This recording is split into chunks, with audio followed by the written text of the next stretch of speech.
asal mula terjadinya gimana? Tangkuban Perahu. Jadi adanya Tangkuban Perahu kita yang cerita singkatnya saja. Itu kan dulu ada seorang ratu sama raja ya. Nah, dia punya anak namanya Sangkuriang. Jakalalana dulu, bukan Sangkuriang namanya. Jakalalana itu. Nah sekarang itu kan istilahnya si raja itu sama putri itu dikucilkan sama keluarganya. Otomatis dia pindah ke hutan. Nah dia punya anak satu namanya Jakalalana. Nah selepas itu bapaknya itu bukan seekor, dulunya seekor raja, cuma dia kena kutuk sama dewa. Jadi dia dikutuknya berhubung menikahin putri raja itu, dia dikutuk sama bapaknya putri raja itu jadi seekor anjing. Namanya si Tumang. Nah dia pergi ke hutan sama anaknya bertiga. Anaknya nggak tahu bahwa itu anak bapaknya ya. Anaknya itu dia diasuh sama anjing itu. Nah selepas itu suatu waktu ibunya itu pingin artinya rusa.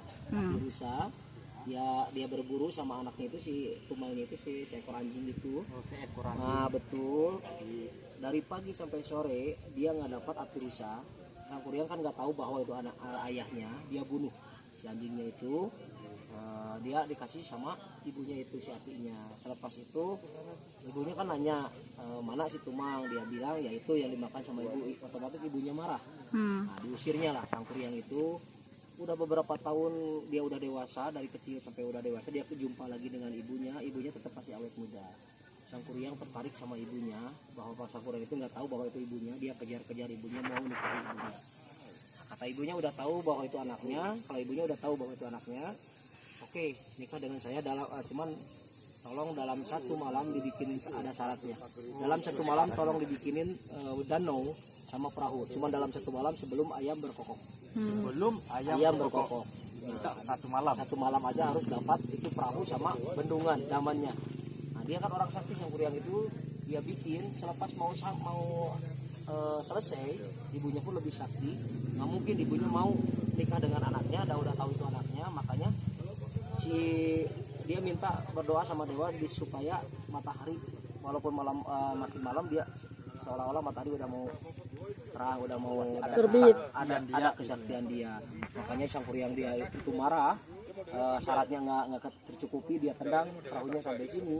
Nah ada kota Bandung itu ada sejarahnya, Bendungan Bandung. Nah dia sampai sini perahunya, jadilah ini Tangkuban Perahu. Perahunya di mana, Pak? Nah, perahunya itu dulu. Makasih ya. Oke, sama-sama. Tunjukkan di mana apanya kan? Jadi yang dibilang Tangkuban Perahu dengan kasat mata kita nggak bisa nampak ada perahunya. Cuman dibilang Tangkuban Perahu, bentuk gunungnya yang berbentuk perahu terbalik, makanya menyerupai Tangkuban Perahu, menyerupai bentuk perahu terbalik. Makanya dibilang Tangkuban Perahu. Nah adanya kawah ratu ini dibilang kawah ratu, ini kawah yang utamanya, makanya mungkin ada ibu. Ini kawah utamanya. Kawah utama, kawah ratu. Nah dibilang kawah Domas itu tempat persembahyangan dulu ibunya di kawah Domas. Tempat persembahyangan ibunya. Nah kalau untuk kawah upas itu daripada dia untuk tempat mandi, tempat dia ternak, dia di situ. Makanya di wilayah ini semua itu Tangkuban Perahu itu dia wilayah ibu Dayang Sumbi sama bapak Sangkuriang. Dayang Sumbi nama apanya? Nama ibunya. Anaknya itu Sangkuriang, tapi Sangkuriang itu dibilang namanya nama baru. Kalau dulu lagi kecil Jakalalana namanya.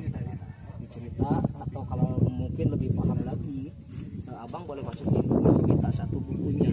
Jadi ada itu dari mulai awal sampai kalau saya takutnya ada ya sedikit, ini cuma cerita singkat saja. Jadi oke-nya kita masuk ke sana selesai. Jadi sebelumnya emang orang sakti gitu, Pak. Betul, namanya dulu kan kerajaan Tataran Pasundan.